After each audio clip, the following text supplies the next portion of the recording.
பொதுவா சினிமால பயோகிராஃபி படம் அப்படின்னாலே எல்லாருக்கும் ரொம்ப பிடிக்குங்க. ஏன்னா, ஆல்ரெடி யாராவது ஒருத்தங்க பெரிய ஹிட்டா ஒரு லெஜெண்டரி லைஃப் வாழ்ந்திருப்பாங்க. அவங்கள பத்தி ஒரு படம் எடுக்குறாங்க அப்படின்னா, மக்கள் எல்லாருக்குமே ரொம்ப பிடிக்கும். இவங்க வந்து நமக்கு புடிச்ச சினிமா ஸ்டார், இவங்க வந்து நமக்கு புடிச்ச ஒரு அரசியல் தலைவர், இவரோட படம் எப்படி இருக்குன்னு பார்க்கலாம். அதாவது இவருடைய வாழ்க்கை வரலாறு எப்படி இருக்குன்னு பார்க்கலாங்கிற மாரி எல்லாருமே வெயிட் பண்ணி அந்த பயோகிராஃபி அப்படிங்கிற படத்த பார்ப்பாங்க.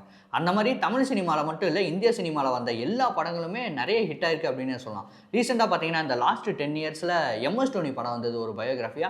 அந்த படம் எவ்வளோ பெரிய ஹிட் ஆச்சு அப்படின்னு நமக்கு எல்லாமே தெரியும். இப்போ 2023ல கூட பார்த்தீங்கன்னா, அமரன் அப்படின்னு ஒரு படம் வந்தது. அந்த படம் எவ்வளோ பெரிய ஹிட் ஆச்சு அப்படின்னு நம்ம எல்லாருக்குமே தெரியும். அமரன் படம் பார்த்தீங்கன்னா, ஒரு பயோகிராஃபி படம் தான். ஆக்சுவலா அமரன் படம் பார்த்தீங்கன்னா, மேஜர் முகுந்த் வரதராஜன் அவரோட பயோகிராஃபி தான். ஸோ அந்த படம் எப்படி இருக்கு அப்படின்னு பார்க்குறப்போ ரொம்ப சூப்பராவே இருந்தது.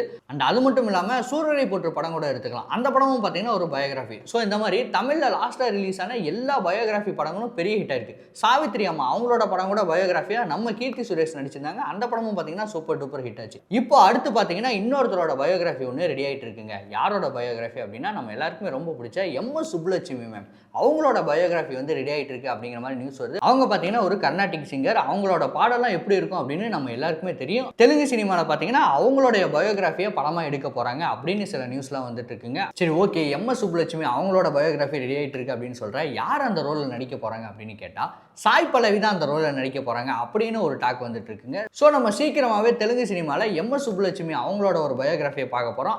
அந்த பயோகிராஃபியில் பார்த்தீங்கன்னா நம்ம சாய் பல்லவி மேம் தான் பார்க்க போறோம் அப்படின்னு ஒரு நியூஸ் வந்துட்டு இருக்கு. அண்ட் இந்த படத்துடைய அஃபிஷியல் அனௌன்ஸ்மெண்ட் நம்ம சீக்கிரமாகவே எதிர்பார்க்கலாம்.